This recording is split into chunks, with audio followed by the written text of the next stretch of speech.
C'est l'église de l'Albert et j'y me suis mariée. Donc je voulais absolument me marier ici et pas ailleurs. C'est les racines. Il y avait quelques personnes, mais c'était des amis surtout de la famille. On était une petite centaine, donc c'était plein. C'est le lieu où commence la fête du village, le premier dimanche d'août. Ça commence toujours par la messe avec la coble. Ensuite, on sort en procession, on va jusqu'au cimetière où on fait l'appel aux morts. On les remercie. Je pense que la religion était très, très, très importante, je dirais, au siècle dernier, parce que ça s'est beaucoup diminué, je dirais. Mais c'est vrai qu'on garde, nous, ce lien avec l'église d'ici. Pour nous, ça fait partie du village, ça fait partie de la fête. C'est indissociable. Plus au-delà de la religion, je dirais. Ça date d'après la guerre, le monastère. Ça s'est créé, un couple qui avait une enfant qui avait été sauvée, je crois qu'ils étaient juifs à la base, ils s'étaient convertis au christianisme. Ils avaient créé ce monastère au départ. Et encore, alors c'était un ermitage avant, l'ermitage des sœurs de Bethléem, des ermites de Marie, ça s'appelait. Il en reste encore 2 qui sont encore vivantes, 1 ou 2, je ne sais plus. Et bon, quand il y en a une qui s'en va, on les connaît depuis toujours, donc ça fait mal. Alors elles viennent à l'Albert, tous les ans, elles vendent leur production de confiture, de miel, de broderie, voilà. Ça les aide à vivre. Et elles tiennent un stand comme ça.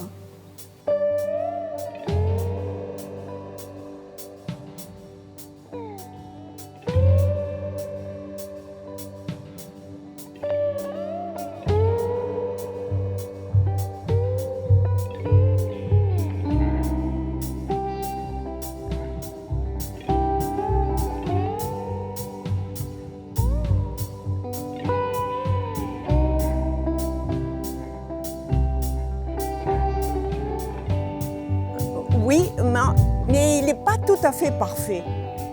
Parce qu'on lui a mis De Roca et il ne s'est jamais appelé De Roca.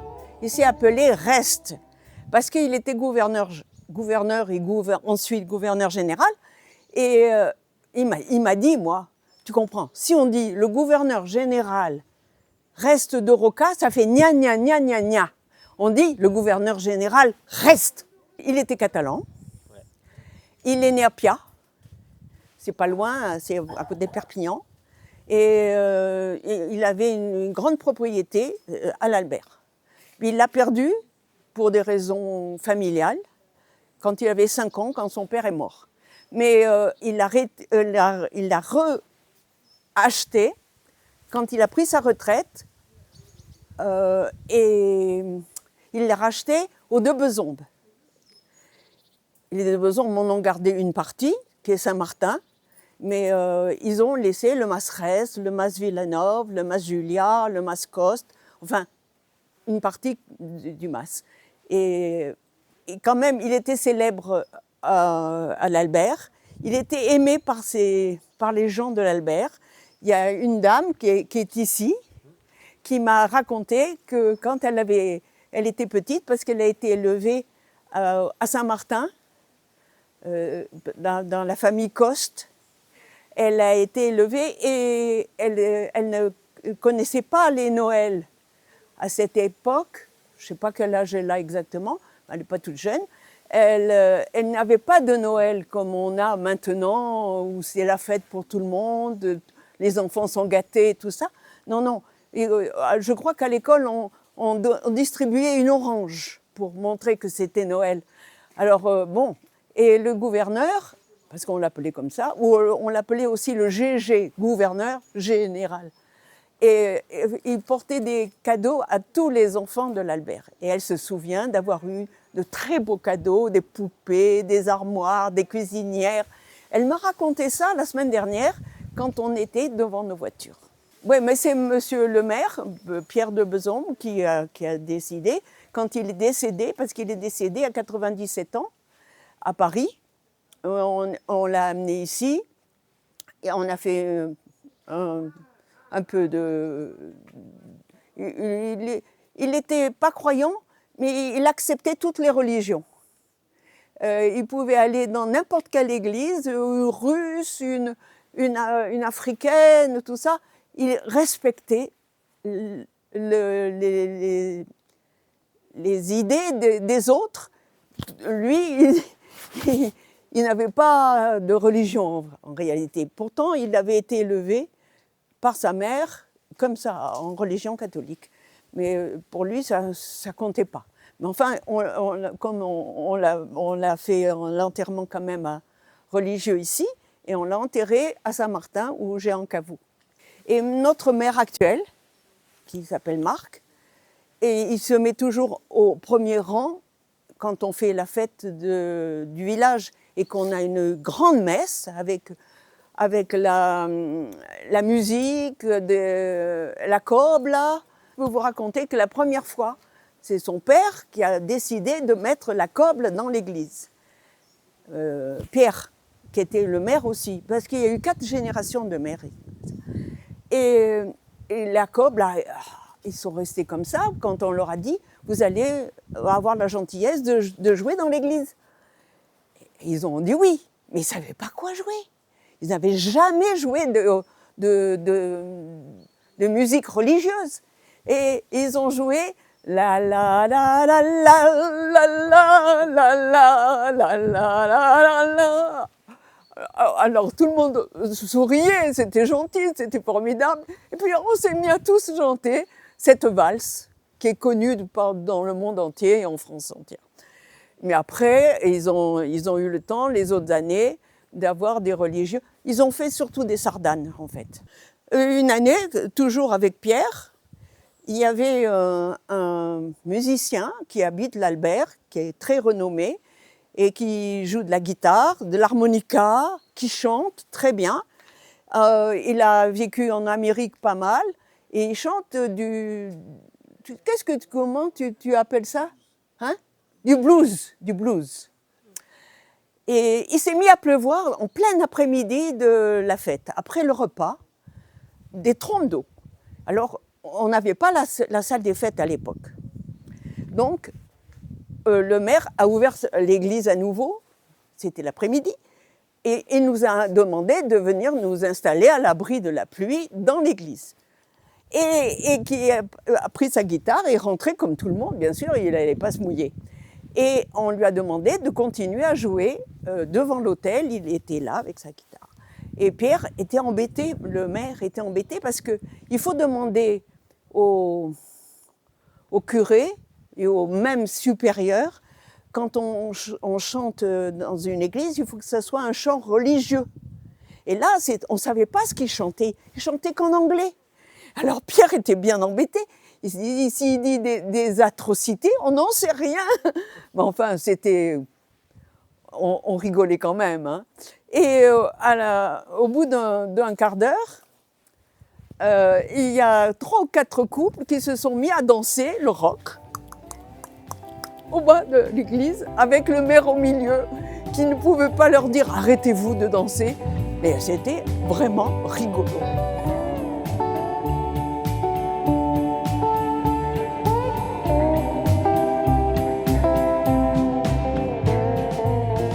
Je suis arrivé en 85, ça fait quand même un paquet de temps. Et ça y est, je me suis adapté, je crois que je finirai là. Ça date du maire précédent qui m'avait demandé d'être conseiller municipal. Je crois que j'en suis à ma 4e ou 5e mandature. Et ce à quoi je lui avais dit, bon, mais je vais réfléchir, je vous dirai ça dans quelques heures. Il me dit, non, tu me dis oui tout de suite. Bon, alors j'ai dit oui, donc voilà, et puis...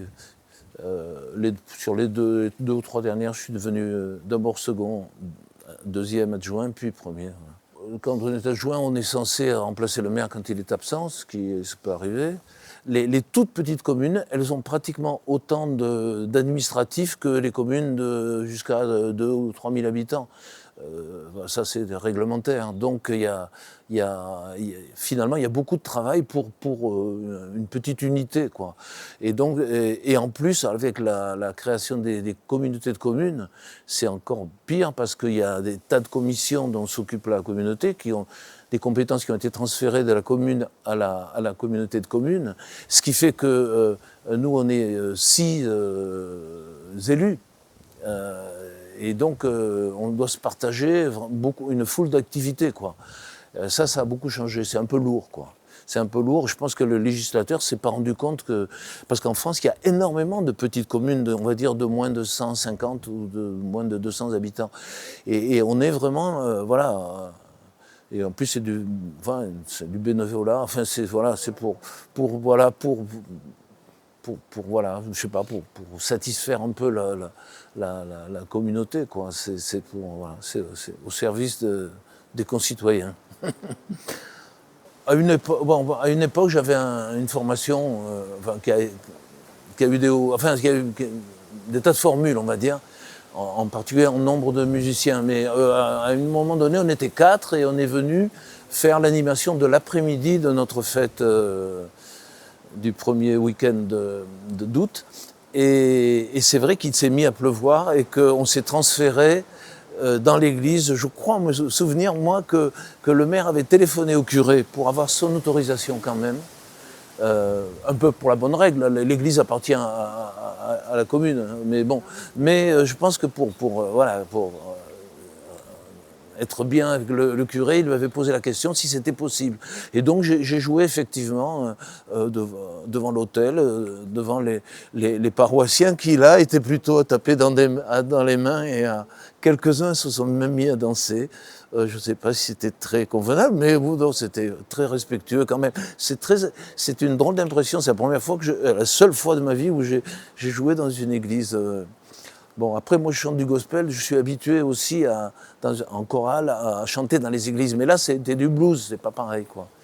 Le jour de la fête, l'église est pleine à craquer, mais il y en a beaucoup de gens aussi qui restent dehors, qui attendent que ça soit terminé. Donc tout ça, ça se passe parfaitement dans une bonne ambiance, bon enfant. Le fait qu'il y ait la coble elle est petite quand même, la coble qui se met au fond et qui joue des sardanes, puis ensuite qui pour revenir, qui va à l'hommage aux morts, qui joue la Marseillaise. Donc c'est une coble, elle aussi à géométrie variable comme nous. Voilà.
C'est le col de Louis, tu ne peux pas le nier, mais bon, c'est pas ce que c'était à l'époque, c'est tout. Ah bah déjà, il y a les 3/4 des arbres qui sont partis, mais bon, je pense qu'ils ont été abattus alors qu'ils n'étaient pas morts. Parce que là, il en manque les 3/4. Hein. Avant, on ne voyait rien, là, on ne voyait pas le ciel, hein, tellement il y avait des pins. Les ont plantés, c'est Manel, c'est avec Manel qui les ont plantés. On vient souvent pique-niquer à la fontaine de Manel. Elle est à la frontière entre deux village, l'Albert, qu'on vient de traverser, et la Roque, qui est de l'Albert, de l'autre côté de la montagne. Il y a la Roque, il y a il y a plein de villages jusqu'à la mer. Il y a un chemin qui a été remis en état. On a des paysages extraordinaires, on voit la mer, on voit même par beau temps, on voit la fontaine, une montagne près de Montpellier, la montagne Noire, je crois que ça s'appelle. Il y a une très belle vue. Et on trouve des champignons. Il y a des fontaines dans la montagne, là, qui ne sont pas du tout sculptées, mais il y a des tables, on peut faire un déjeuner. On ramasse aussi des châtaignes. Enfin bon, on aime beaucoup. Et le dimanche, il y a plein de gens qui sont arrêtés, qui déjeunent. On avait le droit, je ne sais plus si ça continue, de faire du feu. Il y a des emplacements réservés pour faire un feu. Et ils font griller leurs saucisses ils passent une journée ici. Eh bien, moi, je ne l'ai pas connu, je suis trop jeune pour ça. Mais mon père l'a bien connu. C'était un berger qui habitait à Saint-Martin, une petite cabane qui a été démolie à sa mort. Il écrivait des poèmes. Il était espagnol, catalan-espagnol, c'est-à-dire catalan du Sud. Mais on est frontalier. Ma propriété du Mas-Rest, elle est frontalière avec l'Espagne. Hein. Les bois sont frontaliers. Il avait donc ses moutons, une centaine de moutons, qui faisaient packager un peu partout dans la montagne. Il n'y avait pas de police, on ne savait pas où il allait, on ne le dérangeait pas, c'était la belle vie. C'était la belle vie, il n'y avait pas de règles. Et il faisait des poèmes, et c'est l'instituteur de l'école de Saint-Jean qui lui traduisait ses poèmes. J'en ai un qui a été offert par Manel à mon père, et je ne l'ai pas retrouvé aujourd'hui, mais je vous le retrouverai. Mais il y en a plusieurs fontaines de Manel. Et quand il gardait ses moutons, il sculptait. M. Moi, j'en ai une pierre chez moi que j'ai trouvée dans la montagne, comme ça. Et puis, il faisait donc... C'était un poète, mais il n'avait pas d'histoire particulière, à part qu'il a planté beaucoup d'arbres. Beaucoup d'arbres. C'est formidable de planter. Et puis, alors, en descendant, on va rentrer dans le cimetière. Il y a un petit cimetière où il y a 2 caveaux. Et il a fait sa tombe, il a sculpté sa tombe, et on peut la photographier si vous voulez. Il protégeait les contrebandiers en mettant des petits cailloux. Mais vous avez été voir là, l'autre pierre qui explique mieux. Des petits cailloux blancs, on peut passer, des petits cailloux noirs, on ne peut pas passer, il faut changer de chemin. Comme il faisait paître, il voyait ce qui se passait, il entendait ce qui se passait. À l'époque, les gendarmes venaient beaucoup. Moi, chez moi, au Mas Julia même, une fois par an, les gendarmes venaient à 2 nous demander si tout va bien. Vous n'avez pas vu des malfrats, vous n'avez pas vu des gens qui faisaient du trafic. Et on leur offrait un verre de vin et ils repartaient. Maintenant, on ne voit même plus à la fête. À la fête, il y avait toujours des gendarmes et ceux qui éteignent le feu, les pompiers. Et maintenant, à la fête, il n'y a plus de pompiers, il n'y a plus de gendarmes. Pourtant, on les invitait à déjeuner. C'était pas... Non, c'est très différent la vie là. On vivait plus calmement, moins vite. C'était plus... On se mariait plus avec la nature que maintenant. Bon, enfin, peut-être que c'est une question d'âge.